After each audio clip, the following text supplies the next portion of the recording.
Olá, canal Verdade Plana. Venho com esse vídeo documentário sobre a Operação Fishball Aquário, não é? Que foi realizada em 1962, esse documentário também, de 1962, onde abrange o ataque balístico dos mísseis, né, ao domo do firmamento. O míssil Thor, também apologia ao deus grego, né, foi ele que conseguiu rasgar o domo, deixando a marca até aí, e com isso também posso comprovar nesse documentário que a Via Láctea não foi descoberta anos atrás, e sim no mesmo período do documentário realizado. Aqui está uma maquete do documentário, na área conjugada, né, onde eles fizeram no ponto magnético do Equador. Aqui está a imagem, como o céu ficou após essa operação Aquário, né? E inclusive o míssil Thor, né, fez deixou essa marca. Aqui estão algumas imagens dos mísseis, né? Esse aqui é o míssil Nike Hercules, né? Eles iniciaram essa questão de ataques com os mísseis Nike Hercules, né? E aqui o Thor, né? O míssil de balística, né? Ele estava com as algivas que causaram o rasgão lá não perfuraram, mas conseguiram fazer um rasgão. E vou vir com um documentário mostrando o mesmo período que a Operação Fishball foi realizada, eles também realizaram a descoberta aí da Via Láctea, né?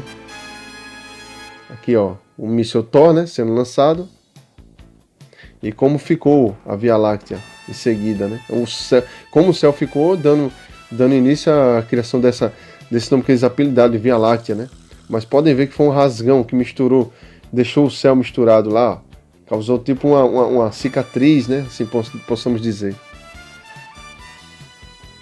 Aqui está um míssil balístico internacional, né? ICBM. Quando se falar de ICBM no documentário, amigos, é o International Ballistic Missile, míssil internacional de balística, né? Que foi um míssil balístico de alcance extremamente elevado, maior que de 5.500 km, né, a 3.050 milhas, né? A 3.500 milhas, normalmente desenvolvido para carregar armas nucleares. E foi justamente esse míssil, né? E quando se fala lá sobre morte de ICBMs, é justamente a detonação desses mísseis. Vocês vão escutar muito ICBM no documentário e vocês vão perceber que quando se fala em detonações do ICBM ou então morte do ICBM, é referente a esses mísseis de balística, né, internacional. Então é isso, amigos. Fiquem com o documentário agora. Espero que vocês gostem. Já era para ter postado esse documentário há muito tempo, só que teve algumas interrupções, barulho e a questão de dublagem foi muito difícil, né? E foi a primeira vez que fiz isso e pretendo me aprimorar mais para trazer mais conteúdo de qualidade para vocês. Então, forte abraço e vamos pro documentário. Compartilhem, deixe seu like. Vamos lá. Nike Hercules, Stripey XM33, Thor,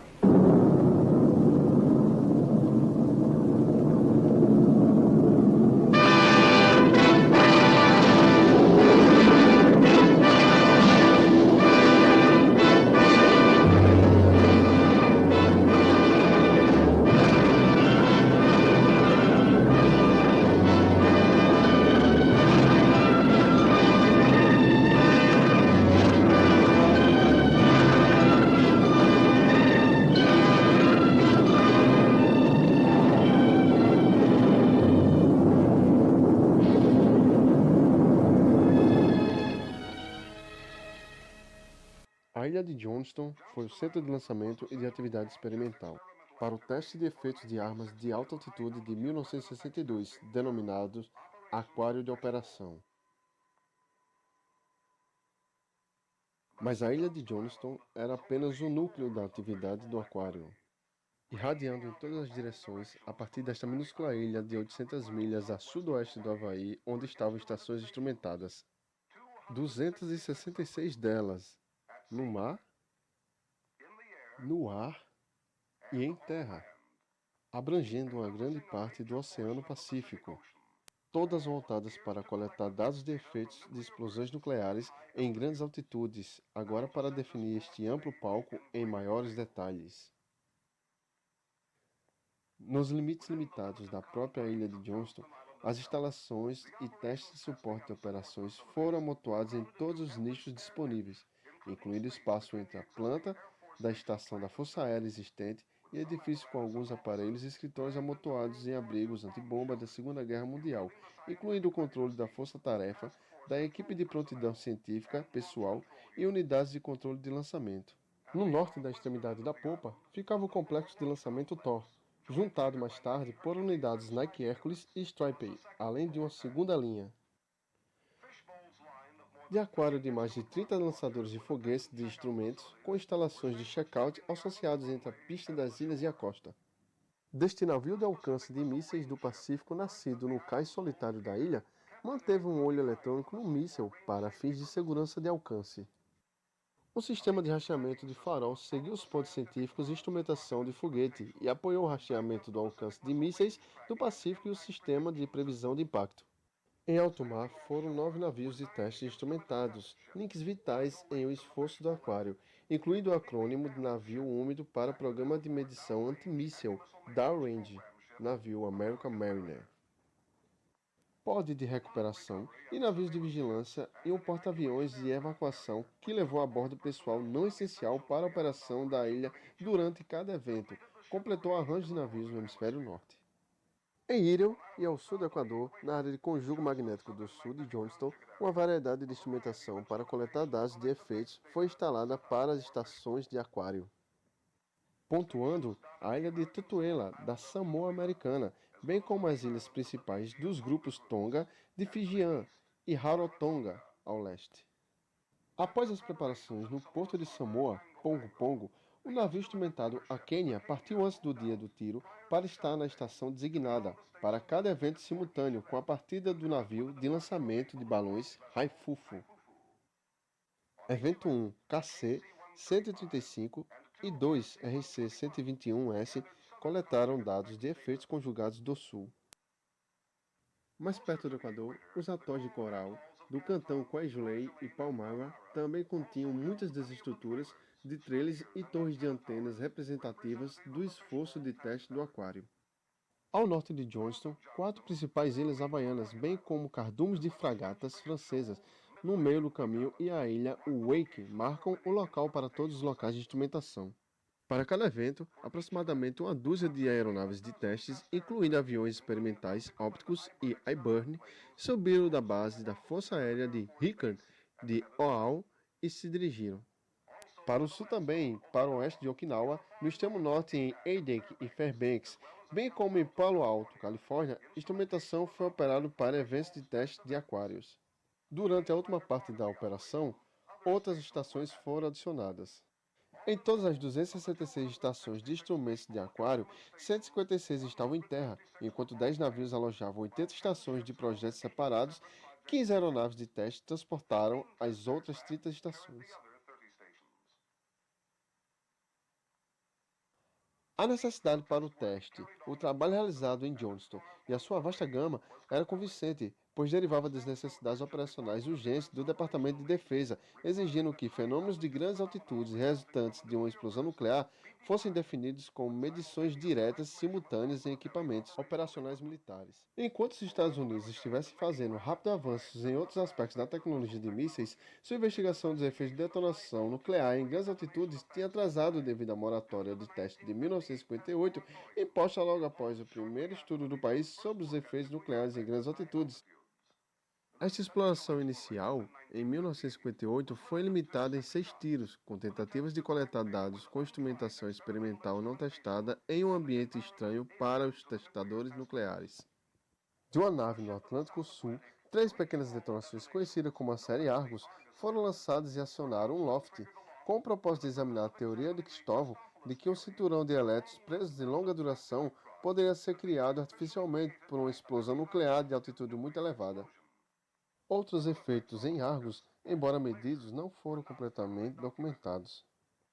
No Pacífico, como parte da série Red Tech, 3 tiros de efeito laranja e teca de mandioca foram detonados a 26, 43 e 77 km, respectivamente, principalmente para fornecer informações sobre a mudança de explosão nuclear e efeitos térmicos com aumento de altitude.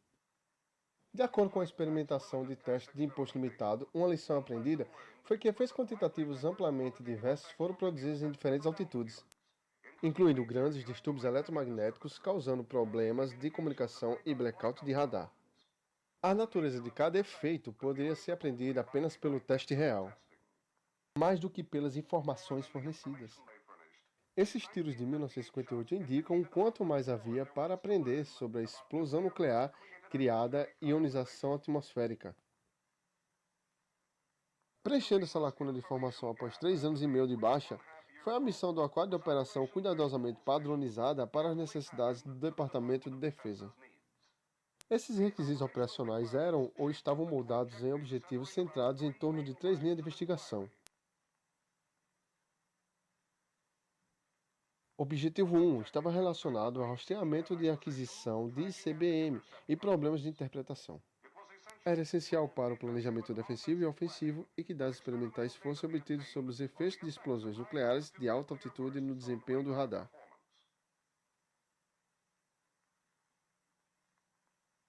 No objetivo número 2, lidava com a avaliação de danos de ICBM e mecanismo de destruição, mas precisava de uma avaliação de eficácia das detonações nucleares em alta altitude para matar ICBMs vitais para o esforço anti-ICBM da nação.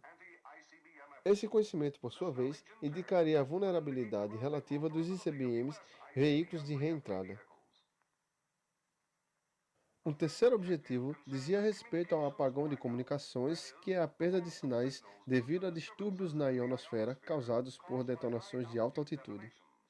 Era necessário conhecer os efeitos decorrentes no sistema de comando e controle militares, que exigem comunicações de longo alcance. Desses objetivos militares incorporados ao objetivo geral do aquário de obter uma escala vertical de informações para várias altitudes e rendimentos.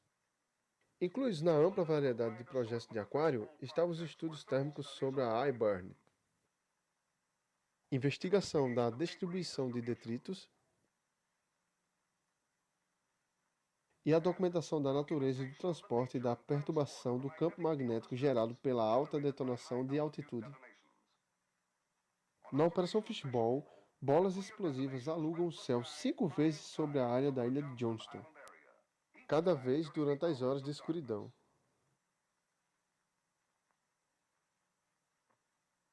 Dos 5 tiros do aquário, a maior explosão foi o evento Estrela do Mar, de 400 km, lançado por um pod transportando o míssil Thor.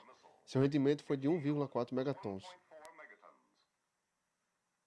Em além dos fenômenos locais, o transporte de detritos da bomba e outras partículas carregadas no campo magnético produziu uma aurora colorida, formando um arco nas regiões conjugadas do norte e do sul. Checkmate sim, como Estrela do Mar, mas não exibia um checkmate de bola de fogo bem definido. Exibiu uma aurora moderada, vista tanto no norte e em áreas conjugadas do sul.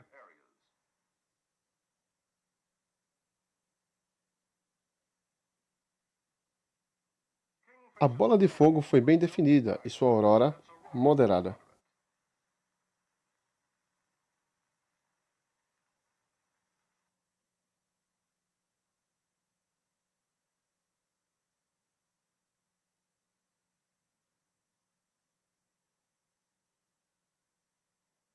A partir desses 5 eventos, oferecemos uma seleção de instrumentação de teste associados aos objetivos científicos DoD, junto com alguns dos resultados preliminares obtidos.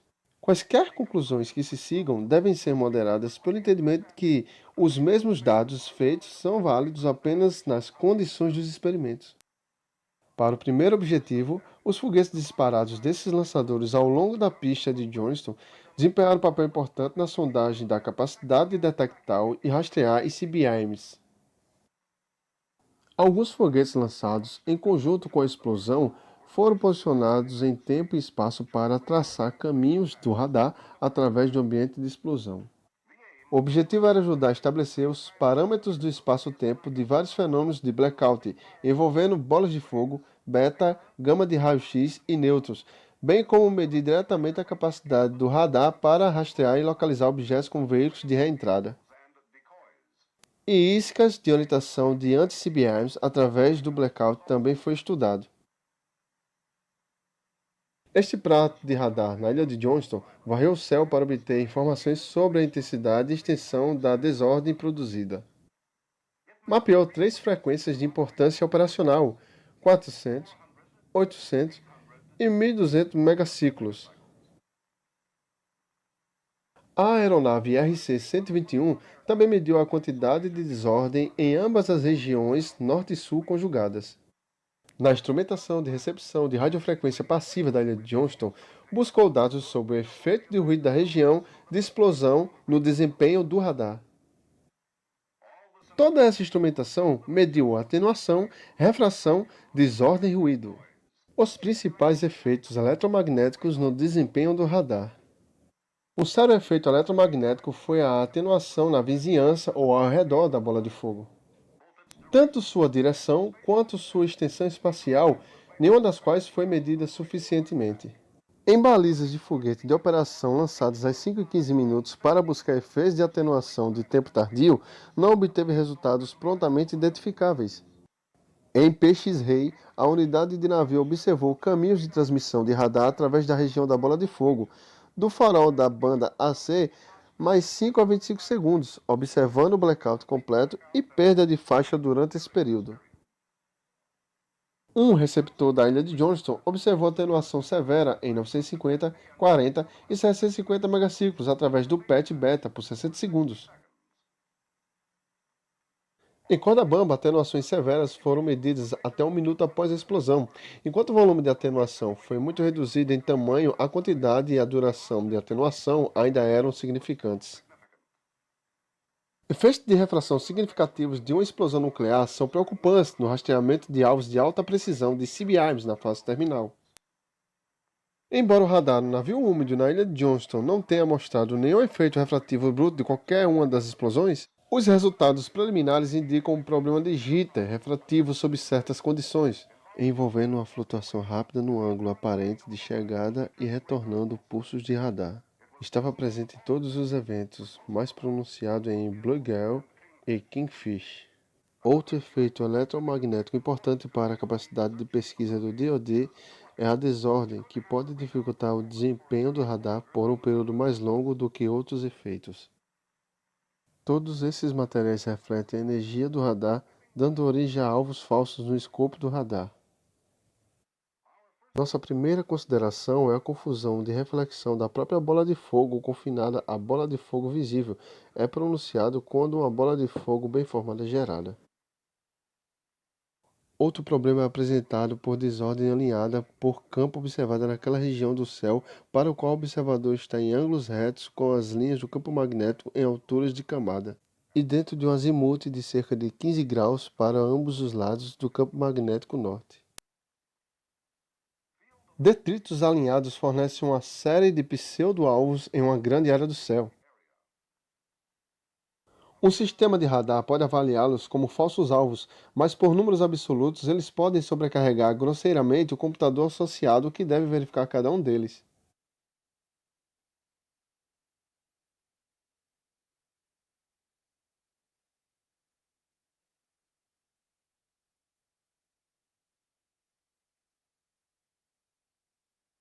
Dos graves efeitos eletromagnéticos da explosão, menos incômoda para o desempenho do radar é o ruído. Sistemas de radar avançados altamente sensíveis são adversamente afetados pelo ruído da banda larga de detonação, ruído de frequência, uma vez que reduz a relação sinal-ruído. Esses pós-instrumentados utilizados durante os eventos Estrela do Mar, Bluegill e Kingfish desempenharam um papel importante no objetivo DoD, abrangendo o estudo do mecanismo de morte de CBRN, bem como determinar a vulnerabilidade dos materiais de CBRN de uso a esses efeitos. Os pods, 3 em cada torre, foram projetados para serem implantados em posição pré-calculada da explosão, de modo que expõem a instrumentação à explosão. Todos os pods abrigavam instrumentação semelhante para obter dados próximos à detonação na explosão de nêutrons e radiação gama. No entanto, a instrumentação que registrou os efeitos térmicos e de raio-x era um pouco diferente dos 3 pods na instrumentação alojada no Bluegill para obter dados sobre a produção térmica e seus efeitos.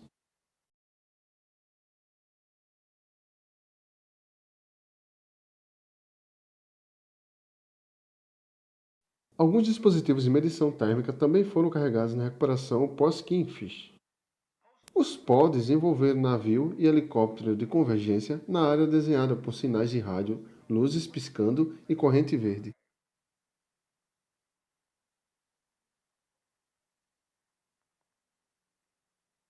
Pescados fora, os pods foram levados para a área de recuperação da ilha de Johnston, onde a remoção da instrumentação científica para inspeção e leitura de dados preliminares foi conduzida.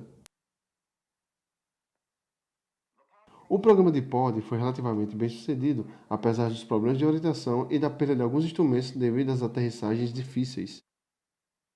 Os resultados preliminares são limitados principalmente aos efeitos observáveis nos numerosos materiais do veículo de reentrada expostos.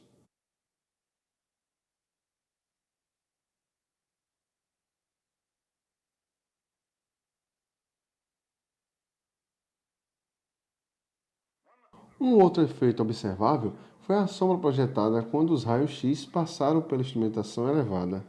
Valores quantitativos específicos da placa traseira da cápsula ainda não estão disponíveis a partir de estudos de raio-x ou térmicos. No entanto, os impulsos de raio-x medidos foram próximos aos esperados, enquanto o trabalho interpretativo para aplicação aos mecanismos de destruição e distâncias de destruição para vários tipos de RVs está em andamento.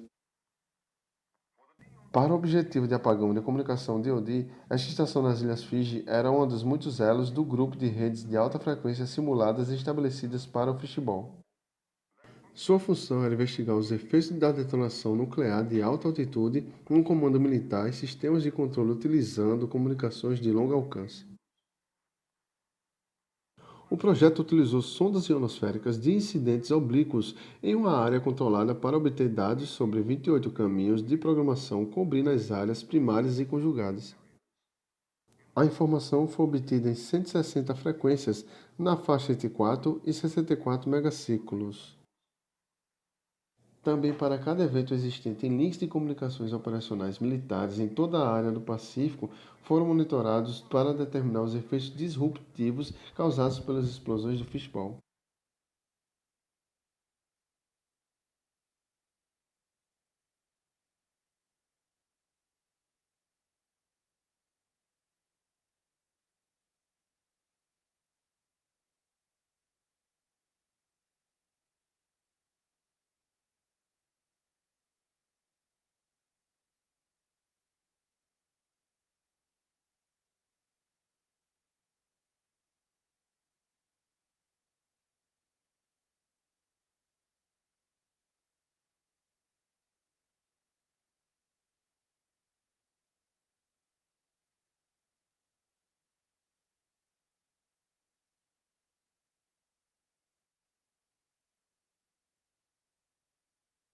Nos experimentos de alta frequência, ionização induzida por explosões alterou as condições de propagação, mas não causou nenhuma interrupção generalizada. Após as frequências utilizáveis de detonação tenderem a ser maiores do que os valores pré-explosão, em alguns caminhos propagados, as condições de íon foram aprimoradas pela criação de novos modos ou caminhos. Quase todas as condições haviam retornado ao normal por 2 horas, exceto na Estrela do Mar, onde os efeitos foram detectáveis em toda a extensão do Pacífico por 2 dias.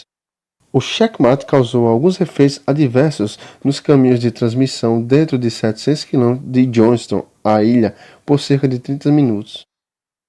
O Kingfish alterou as condições de propagação em caminhos de 2.500 km do ponto de explosão, bem como em toda a área conjugada do sul por várias horas.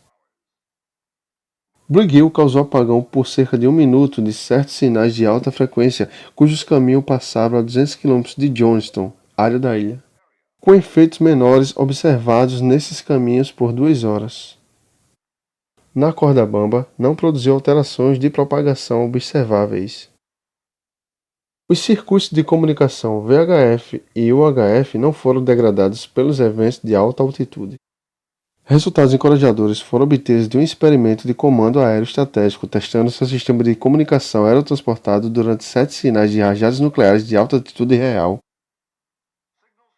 De um transmissor UHF na ilha de Johnston foram recebidos por uma aeronave KC-135 na área e retransmitidos por um relé B-47 que por sua vez transmitiu o sinal para as comunicações de base da Força Aérea de Rica. não foram interrompidas neste circuito pelos eventos de alta altitude.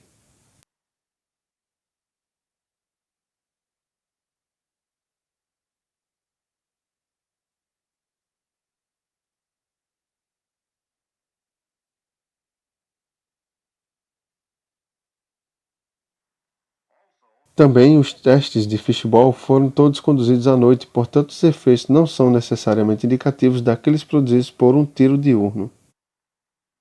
De muitos outros projetos de interesse militar vital no fishbowl, daremos resultados apenas nos iBurn. Coelhos de estudos e macacos em plataformas aerotransportadas e estações terrestres foram expostos às radiações térmicas de alta altitude e detonações atmosféricas.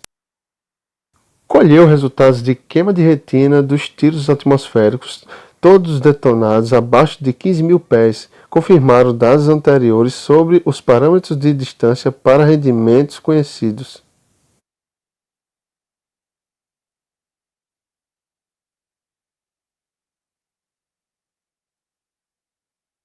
Ao contrário da expectativa, Bluegill produziu queimaduras oculares extensas, as mais severas das séries. Nenhum outro evento do fishbowl produziu queimaduras, exceto o corda bamba, onde as queimaduras moderadas foram recebidas em conformidade com as previsões. Resumiremos os resultados da Operação Fishbowl em sua relação com os objetivos do DoD. Para respostas no desempenho do radar anti-CBRN de rastreamento de aquisição e interpretação após uma explosão nuclear. Os efeitos eletromagnéticos salientes da desordem de refração, de atenuação e ruído mostraram os seguintes resultados.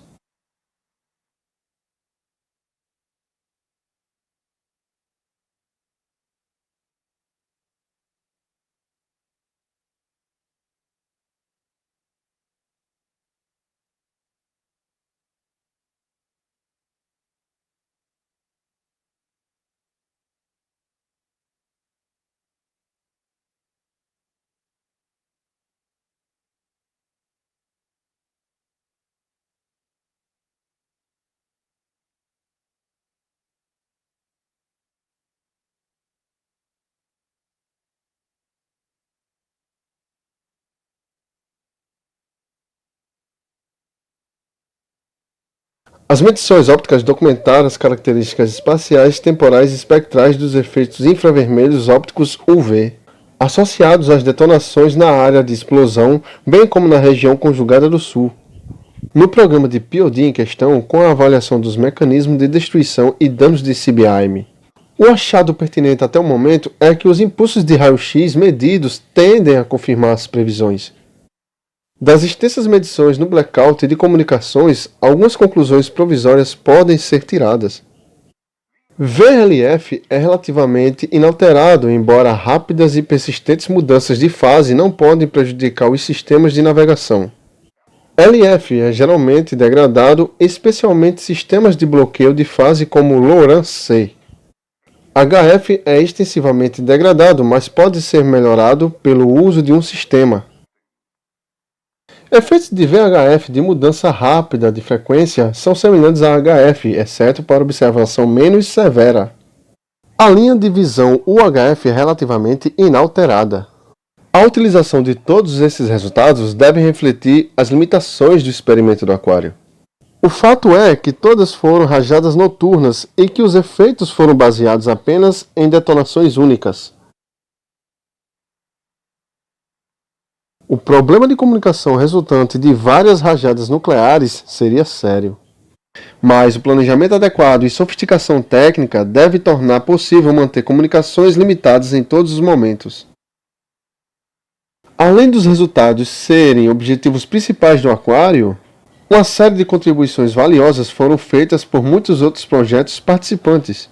Uma vez que a lista de descoberta dos 5 eventos do aquário é longa e continuando com milhas de REC ainda a serem reduzidas e analisadas, este relatório marca apenas um começo na crônica do aquário.